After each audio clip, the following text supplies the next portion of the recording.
Eu tenho 10 anos de experiência na escola pública da rede estadual paulista, né?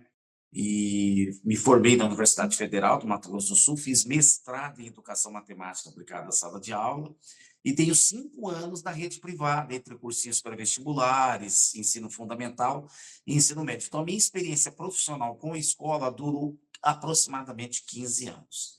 E foi meados de 2017 que eu me desliguei da escola por entender que o modelo escolar que nós estamos vivenciando hoje nas práticas, nas modalidades de ensino do nosso país, não dá liberdade para o professor. A autonomia do professor vem ano após ano, através de regras governamentais, das autoridades públicas, até mesmo as escolas particulares, encaixotando o professor no modelo e não dando liberdade do livre pensamento. Então, eu sempre quis escrever um livro, não assim pensando na educação, mas é um sonho meu. E foi na pandemia, né, que ocorreu ali 2020, 2021, eu fiquei com um tempo muito ocioso, porque a minha carga horária de alunos, eu trabalho por conta hoje, né? Eu tenho um atendimento particular, grupo de estudo para o vestibular. A minha carga horária de alunos reduziu. Então, eu tive tempo para a criatividade aflorar. Então, no primeiro momento, eu queria escrever um livro sobre inteligência. Mas, como não falar de inteligência sem falar de escola, sem falar de educação? Aí eu comecei o primeiro capítulo escrevendo educação, e aí a coisa foi fluindo, fluindo, fluindo, e aí virou o livro, né? Que o que aconteceu com as nossas escolas, uma obra de 297 páginas, aproximadamente, com 7 capítulos, onde eu falo das políticas públicas introduzidas pós-regime militar. 20% da obra é política, as demais coisas é como que o professor está trabalhando, como que o aluno está se comportando, como que os supervisores de ensino, os diretores se comportam perante a situação que nós estamos vivendo. A escola particular começa a demonstrar defasagem de ensino e aprendizagem com os alunos, né? E isso não sou eu que estou dizendo, o SAEB, né, fez uma pesquisa em 2017 e relatou que escolas de elite de São Paulo estão apresentando problemas educacionais. Eu acompanho as publicações do PISA, de 2 em 2 anos acontece o PISA, né, que é o Programa Internacional de Avaliação Escolar, e lá fala que o Brasil está numa situação crítica, mas os outros países também estão com problemas educacionais. A Alemanha, por exemplo, teve um susto no resultado do PISA agora recentemente. A Finlândia, que sempre foi em primeiro lugar no PISA, caiu para a 7ª, 8ª posição. Então, o que está acontecendo é que a crise educacional que nós estamos vivendo, ela é mundial. Ela não é um problema só do Brasil.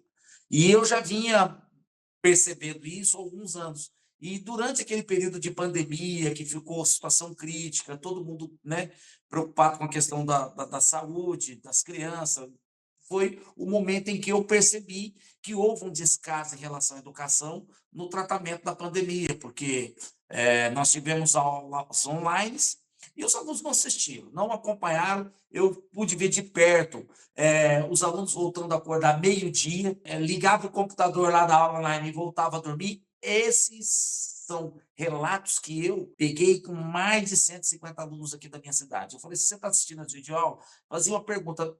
Claro que eu não ia colocar o nome, eu tinha um caderninho. Como é que você está acompanhando essa videoaula? Como é que você está fazendo? Assim, assim. Então, aproximadamente 10% dos alunos acompanhando as videoaulas apresentadas pela escola foi muito. Então, isso aí me motivou a escrever sobre educação. E aí, quando foi em 2023, eu consegui concluir a obra e publicá-la agora em 2024. Qual que é a diferença da crise educacional na escola pública e a crise educacional na escola particular? O que iguala as duas são as metodologias, tá? Os métodos tradicionais de ensino, tanto aplicado para a escola particular como para a escola pública, está levando um choque de geração entre alunos e professores. O método tradicional distanciou o professor do aluno. Essa coisa do aluno ficar sentadinho lá, quietinho, parado, ficar 6 horas sentado numa carteira escutando o professor falar, ao qual ele anota, faz anotações e copia. Isso, a maioria das escolas particulares e as escolas públicas do Brasil atuam nessa metodologia tradicional de ensino. Giz, lousa e professor. A escola pública peca pela falta. Então, ela é mais morosa, a didática dela é mais lenta, os conteúdos são passados de forma bem enxugada. Já a escola particular peca pelo excesso de conteúdos e o excesso de tradicionalismo. Por exemplo, na cidade onde eu moro aqui, todas as escolas particulares adotam 3 professores para dar uma disciplina de matemática. Álgebra, geometria e trigonometria. São 3 linguagens diferentes, 3 didáticas diferentes para falar da mesma coisa que a matemática. Isso gera uma confusão na cabeça dos alunos e ele vive o drama do aprende, esquece, aprende, esquece, aprende, esquece. Vem um conteúdo, já vem outro, já vem outro, já vem outro, já vem outro, e todos com didáticas e professores com linguagens completamente diferentes. Então, a escola particular peca pelo excesso e a escola pública peca pela omissão, né? Hoje, por exemplo, na escola pública, praticamente nós não temos uma avaliação de fato. As escolas fingem que avaliam, o aluno finge que faz prova, todo mundo finge que aprende, o professor finge que ensina. Isso não é culpa do professor, não é culpa da escola, não é culpa só das autoridades públicas. Isso é culpa de uma situação social. A nossa sociedade tem 50% de responsabilidade nessa crise que nós estamos vivendo. Então, essas são as duas diferenças. As diferenças é que uma peca pelo excesso, que é o caso da escola particular, e a escola pública peca pela omissão. As duas se aproximam, se igualam quando usam métodos tradicionais de ensino, tá certo? Então, esses são os 2 problemas que essas 2 modalidades enfrentam. E só para você ter uma ideia, os nossos educadores, eles não sabem diferenciar didática de metodologia. Só para você ter uma ideia. Habilidades e competências. Eu vejo o supervisor de ensino falando da escola, habilidades e competências. Eu perguntei já para o supervisor de ensino, que é habilidade, o que é competência? Ele não soube me responder. A escola, ela não está engajando os nossos alunos.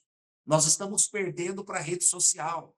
Nós sempre perdemos para alguma coisa. Antigamente, nós perdíamos, a escola perdia pela televisão, né? Pelos artistas de televisão. A Malhação já foi a grande vilã do público infanto-juvenil aí, que seguia as tendências daquilo que passava na televisão, e os professores tentando fazer a cabeça da molecada para tentar se engajar na escola e não conseguir engajar os alunos. Hoje, as redes sociais, com seus influencers, tem mais poder sobre o aluno do que o próprio professor que convive com ele 8 horas por dia dentro de uma sala de aula.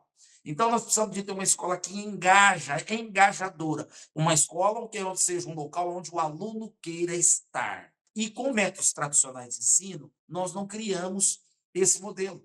Nós afastamos o aluno da escola, nós afastamos os pais dos alunos da escola. Hoje a família vai na escola só para reclamar, para falar mal do professor, para processar o professor.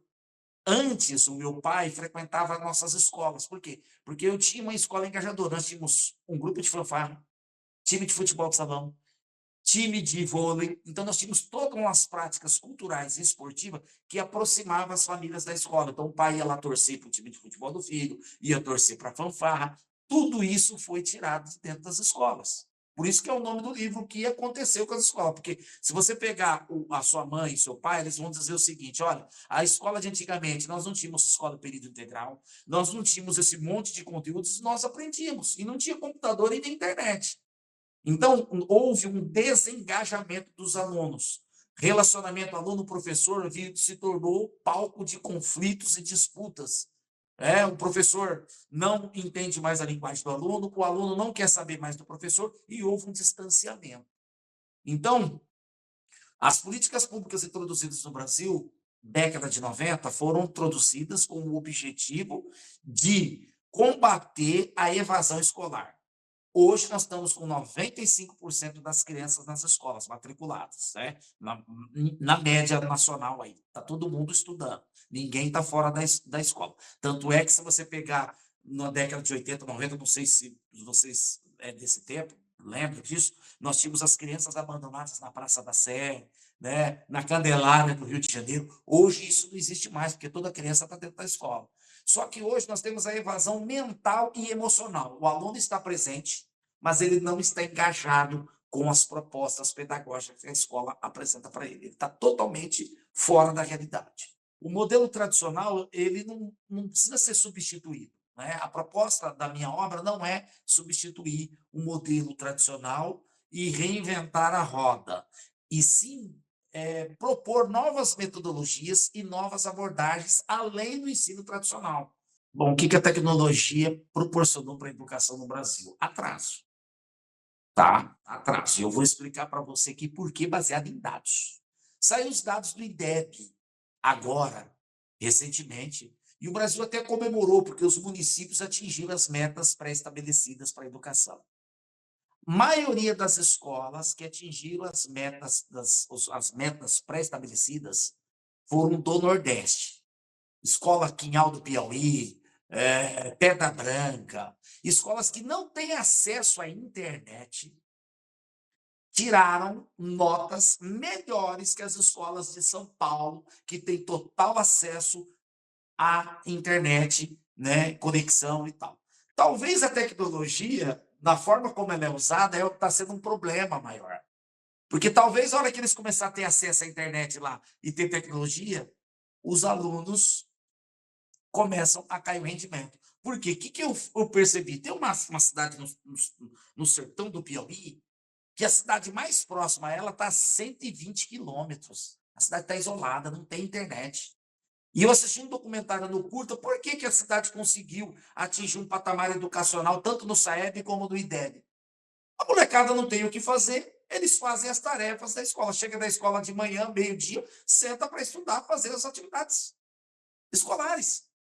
Enquanto que aqui, a moçada está o dia inteiro no celular, porque tem internet, o dia inteiro nas redes sociais, quando não, está em clube, festa, fazendo outras coisas que não sejam estudo. Lá, a única ocupação que essa molecada tem é a escola. Agora, vamos ver, a hora que chegar a internet, que chegar a banda larga para eles lá, eles tiverem total acesso, como que esses alunos vão se comportar. Então, não sou contra a tecnologia, só que a nossa tecnologia está sendo mal usada.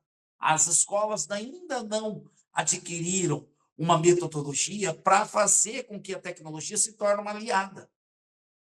Tá certo? E os alunos ficam soltos, com os celulares na mão. A Finlândia, que caiu no ranking educacional, esse último PISA de 2023, estava em primeiro lugar, caiu para sétimo, aboliu todo o aparato tecnológico dentro das escolas, proibiu os alunos de levar celular e voltaram a práticas manuais de escrever, notar, fazer tabuada, fazer raiz quadrada. Por quê? Porque eles perceberam que caiu o nível cognitivo dos alunos. Então, o negócio é real. A tecnologia prejudica o desenvolvimento cognitivo da nossa juventude.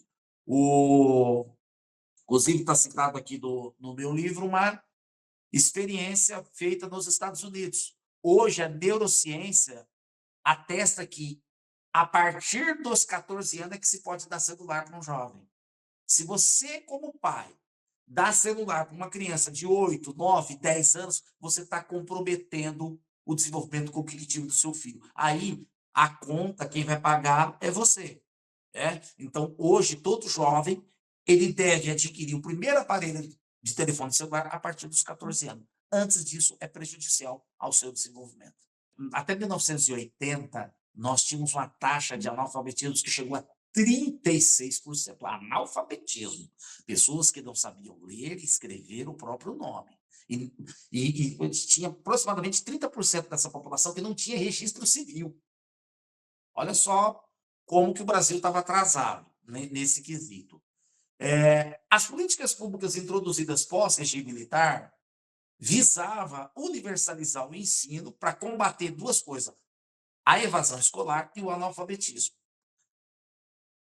As políticas veio, nós conseguimos sair de 36% de analfabetos, né, e 40% de evasão escolar para 7% de evasão escolar e apenas 11% hoje a média nacional de analfabetos, pessoas que não sabem ler, que é considerado uma taxa alta ainda segundo os dados de 2, 3 anos atrás, quando eu comecei a escrever o livro. Hoje o IDEB já dá como 7% apenas da população como analfabeto.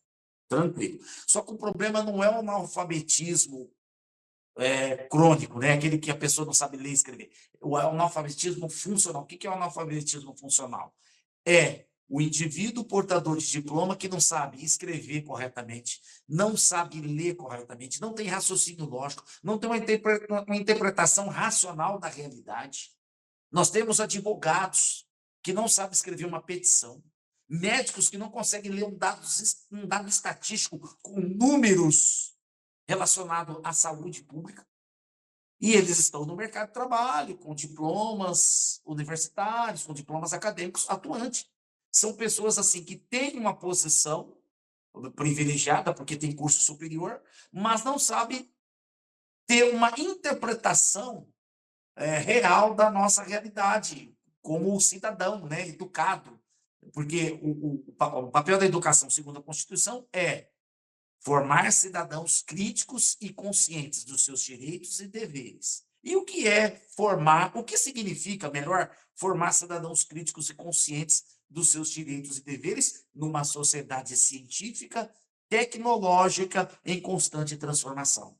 Então, é isso que pega. Então, nós precisamos modelar uma proposta de ensino-aprendizagem que o jovem adolescente que sai do ensino médio, ele tenha capacidade de escrever um texto de 30 linhas corretamente, ele seja capaz de ler corretamente e seja capaz de raciocinar corretamente através da aritmética, através do raciocínio lógico.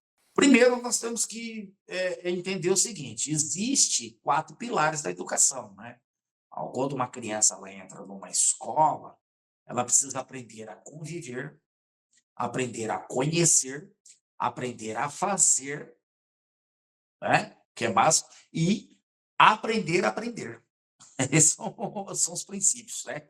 Então, hoje, um adolescente que chega no ensino médio, ele não pode ser tão dependente de um professor para poder estudar e aprender as coisas, porque o ensino básico ele já tem que proporcionar o pensamento, o desenvolvimento da criança para chegar no ensino médio, ele já ter esse empreendedorismo cognitivo, ser capaz de algumas coisas ele aprender por conta própria, por leitura. E isso não está acontecendo. Então, dentro das escolas, qual que é o primeiro engajamento que a gente precisa ter? A gente precisa ter uma modalidade de ensino que fortaleça o pensamento e a sensibilidade. Emoção e razão têm que trabalhar juntos. Daniel Goleman, no seu best-seller internacional Inteligência Emocional, em 1995, ele já dizia que a partir do ano 2000, em escala mundial, o sistema educacional tradicional entraria em crise. E, a partir de 2010, as escolas se tornariam depósitos de gentes desocupadas, porque o que se ensina não se aprende, o que entra por aqui sai por aqui.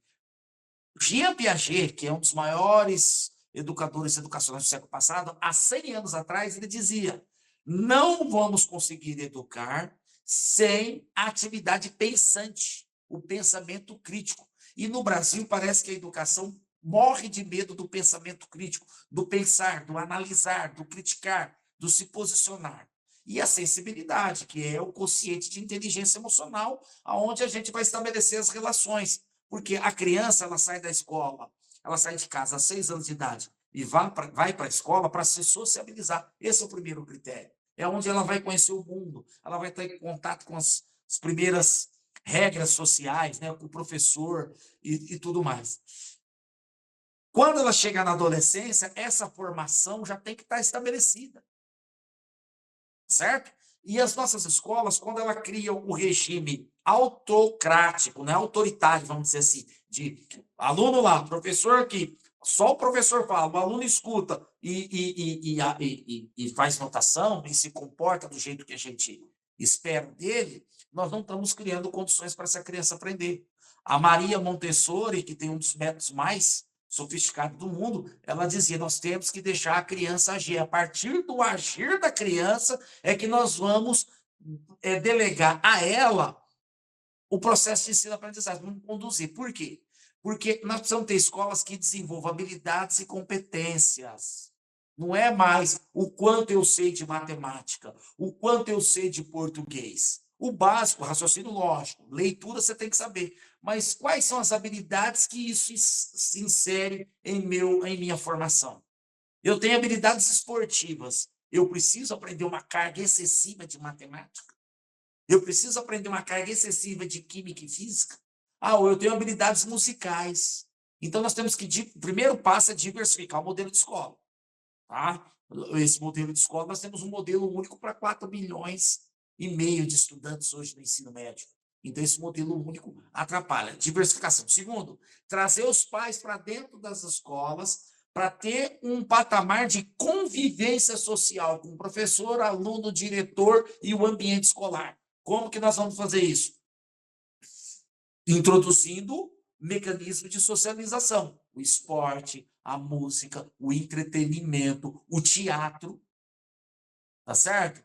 Que são elementos básicos para que o pai possa ter prazer em frequentar a escola do filho. A escola tem que ser um local de eventos, feiras de ciências, trabalhos artísticos e manuais, entendeu? Então, seria mais ou menos esse o caminho que a minha proposta se insere. É trazer o pai para a escola, diversificar as metodologias e trabalhar com o conceito de habilidades e competência, que é aquilo que eles falam no papel, é muito bonito, mas a gente não vê isso nas práticas pedagógicas.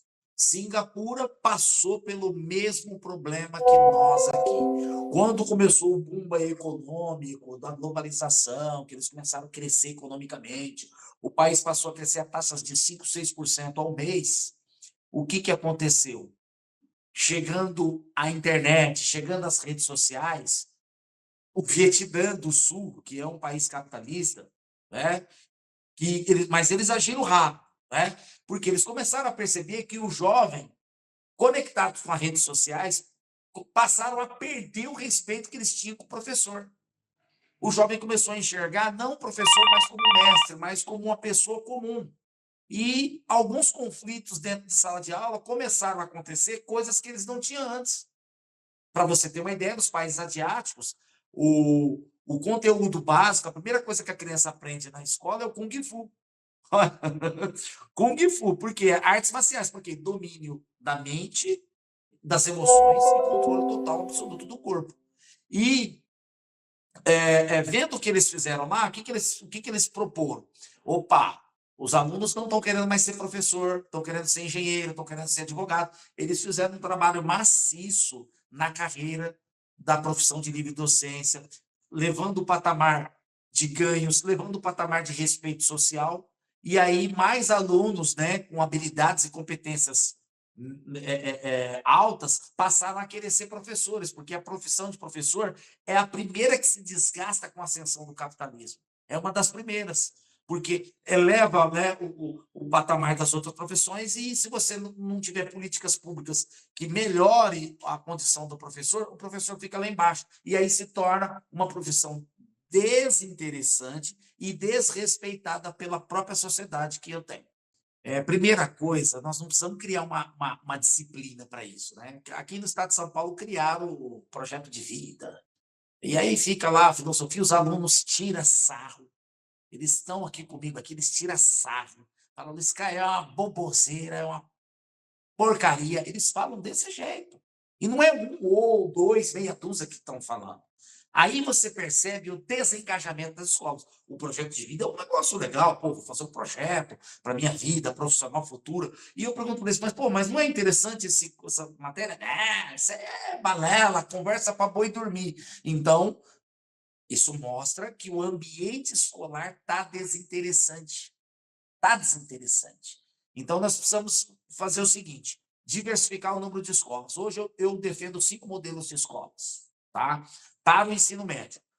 Uma escola cívico-militar, porque tem gente que gosta de escolas militares, mais disciplinadora, mais rígida. Uma escola científica, onde o aluno vai estudar ciências da natureza, matemática, química e física, pesado para ir para as universidades. Uma escola técnico-profissionalizante, onde ele vai aprender ensino técnico, o profissional técnico, que é aquele profissional que o mercado de trabalho tem demanda por ele.